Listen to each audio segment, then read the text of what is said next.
सभी शिक्षक साथियों को नमस्कार। स्वागत है आपका शिक्षकों के YouTube channel we educate you में। आज के वीडियो में हम चर्चा करेंगे पीठासीन अधिकारी द्वारा भरी जाने वाली 16 बिंदुओं की प्रेक्षक रिपोर्ट।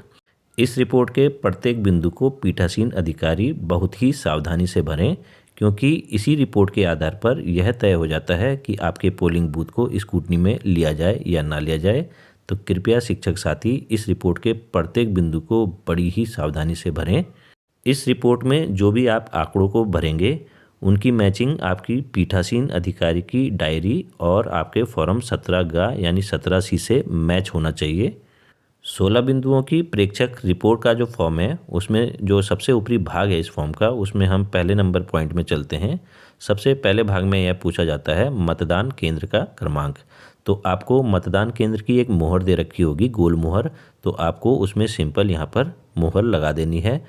और यदि आप मोहर नहीं लगाते हैं तो आपको यहाँ पर अपना जो आवंटित पोलिंग बूथ है उसका क्रमांक लिखना होगा, तो आप उसको भी लिख सकते हैं। दूसरे नंबर पॉइंट में यह पूछा जाता है कि क्या आपके पोलिंग बूथ में केंद्रीय सैनिक बल या अर्धसैनिक बलों की नियुक्ति हुई है।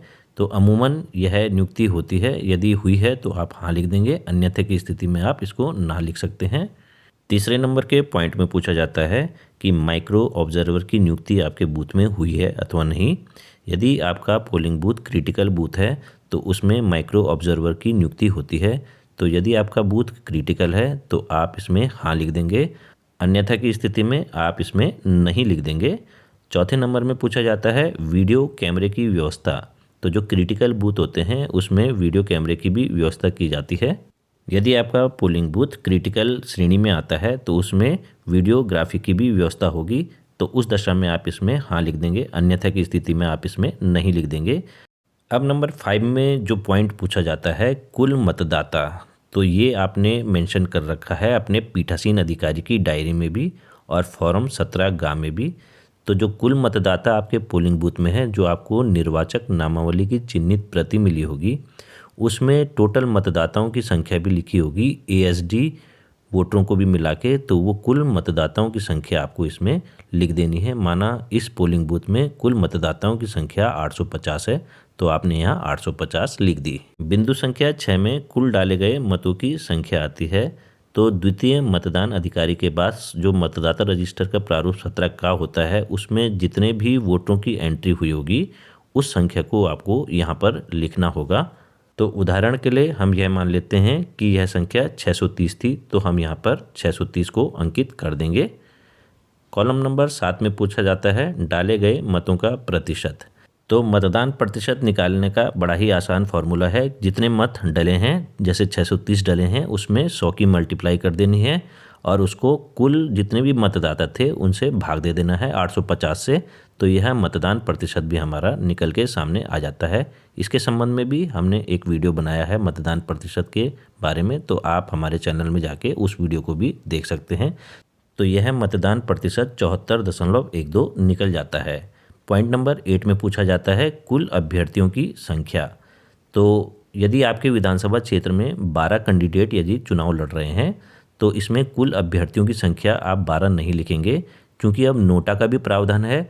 तो आप इसमें 12 + 1 अर्थात 13 लिखेंगे। यदि आपके विधानसभा क्षेत्र में 12 कैंडिडेट लड़ रहे हैं तो एक अभ्यर्थी के रूप में नोटा भी जुड़ जाएगा, तो इनकी संख्या 13 हो जाएगी। अब पॉइंट नंबर 9 में पूछा जाता है अभ्यर्थियों की संख्या जिनका प्रतिनिधित्व मतदान अभिकर्ताओं द्वारा किया गया। तो ऐसे अभ्यर्थियों की संख्या बतानी है जिनके पोलिंग एजेंट्स वहाँ पर नियुक्त थे। मान लिया कि ऐसे अभ्यर्थियों की संख्या या ऐसे कैंडिडेटों की संख्या जिनके पोलिंग एजेंट संबंधित पोलिंग बूथ में मौजूद थे, उनकी संख्या 6 है, तो हम यहाँ पर इसको 6 लिख देंगे। पॉइंट नंबर 10 में पूछा जाता है मतदाताओं की संख्या जिन्होंने इपिक के अलावा अन्य दस्तावेज द्वारा मतदान किया। तो जो भारत निर्वाचन आयोग के द्वारा अन्य दस्तावेज निर्धारित किए गए हैं वोट देने के लिए, उनके द्वारा जिन्होंने मतदान किया उनकी संख्या यहाँ पर अंकित कर देनी है। तो मान लिया कि यह संख्या 147 है, तो आप यहाँ पर 147 लिख देंगे। विशेष ध्यान देने योग्य बात यह है कि जिन मतदाताओं ने इपिक कार्ड के अलावा अन्य दस्तावेजों से अपना मतदान किया है, यदि उनकी संख्या कुल पड़े मतदानों की संख्या का 50% हो जाती है या उसके इर्द गिर्द हो जाती है, तो आपका पोलिंग बूथ स्क्रूटनी के दायरे में आ सकता है। तो आप कोशिश यह कीजिएगा कि जो मतदाता अपना ईपिक कार्ड के अलावा कोई अन्य दस्तावेज ला रहे हैं उनसे आप आग्रह कीजिए कि आप थोड़ी देर में अपना ईपिक कार्ड लेके आइए, आपका वोट हम डलवा देंगे। तो कोशिश आपकी यही होनी चाहिए कि अधिक से अधिक मतदाता ईपिक कार्ड से ही अपना वोट डालें। पॉइंट नंबर 11 में पूछा जाता है कि क्या नकली मतदान अभिकर्ताओं के सामने किया गया। तो जो मॉक पोल होता है वह पोलिंग एजेंटों के ही सामने किया जाता है, तो इसमें आप हाँ लिखेंगे। पॉइंट नंबर 12 में पूछा जाता है क्या छद्म मतदान क्लियर किया गया। तो जो आपने मॉक पोल किया उसके बाद जब मतदान अभिकर्ता संतुष्ट हो गए तो उसके बाद क्या आपने उसको CRC किया, तो आप यहाँ भी हाँ लिख देंगे। पॉइंट नंबर 13 में पूछा जाता है क्या मशीन को उपयुक्त प्रकार से बंद एवं सीलबंद किया गया। तो इस कॉलम में भी आप हाँ लिखेंगे, क्योंकि यह पोलिंग एजेंटों की उपस्थिति में ही सीलबंद की जाती है मशीन, और जो मॉडिफाइड पेपर सील है उसके ऊपर भी पोलिंग एजेंटों के साइन हो जाते हैं। पॉइंट नंबर 14 में आता है क्या अभिकर्ताओं के हस्ताक्षर प्राप्त करने के पश्चात उन्हें 17 गा दिया गया। तो 17 गा की एक एक प्रति आपको पोलिंग एजेंट्स को देनी होती है। यदि कोई पोलिंग एजेंट आपसे 17 गा की प्रति लेना भूल भी गया है, फिर भी उस कंडीशन में आप इसको हाँ ही लिखिएगा तो बेहतर होगा। पॉइंट नंबर 15 में पूछा जाता है ऐसे मतदाताओं की संख्या जिन्होंने मतदान समाप्ति के समय 5 बजे के बाद टोकन प्राप्त कर मतदान किया।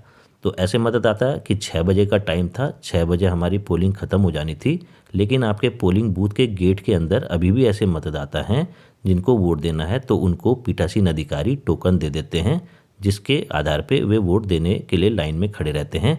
तो मान लिया ऐसे मतदाताओं की संख्या 25 है, तो आप यहाँ पर 25 लिख देंगे। इस रिपोर्ट के अंतिम बिंदु यानी पॉइंट नंबर 16 में पूछा जाता है क्या मतदान के समय कोई महत्वपूर्ण घटना हुई है। तो यदि कोई महत्वपूर्ण घटना ऐसी घटित हुई है, माना आपकी मशीन ने अचानक काम करना बंद कर दिया थोड़ी देर के लिए, या फिर कोई अन्य घटनाएं घटी हैं, तो उसको आप हाँ लिख देंगे, अन्यथा की स्थिति में आप इसको नहीं लिखेंगे। रिपोर्ट के सबसे निचले हिस्से में पीठासीन अधिकारी के द्वारा अपने हस्ताक्षर कर लिए जाएंगे। तो इस प्रकार से यह 16 बिंदुओं की प्रेक्षक रिपोर्ट को आप बड़ी ही सावधानी से भर सकते हैं। वीडियो पसंद आने पे वीडियो को लाइक करें, शेयर करें और चैनल को सब्सक्राइब करना बिल्कुल भी ना भूलें, क्योंकि यह शिक्षक साथियों का अपना ही चैनल है। धन्यवाद।